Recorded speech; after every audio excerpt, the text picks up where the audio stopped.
Kõigepealt alustame kõige lihtsamate asaga, et selleks on vaja Griffini 0,6 traati, siis on vaja lõiketange, ümarotsalised tangid ja lamedaotsalised tangid. Esmalt võtame traadi, et traadi kulu oleks võimalikult minimaalne, siis on mõtteks võtta kõik korraga, panna helmes läbi, võtta ümarotsalised ja võtta siit otsast kinni. Niimoodi, et traadi ots jääb 1 millimeeter kuskil üle. Siis vastu sõrme painutada, nii, et jääb nagu P-täht.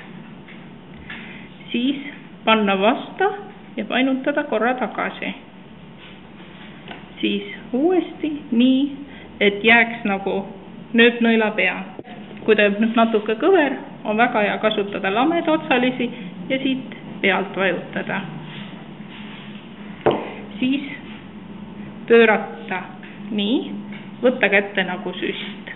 Pöidlaga lükata traat lõpuni, et ei jääks pärast liikuma. Võtta nii, ära lõigata kuskil 0,8 ja siis võib traadi kõrvale panna, võtta siit otsast, painutada, nüüd siit uuesti see ots vastu seda, painutada korra siia, nii, ja siis sellega üle.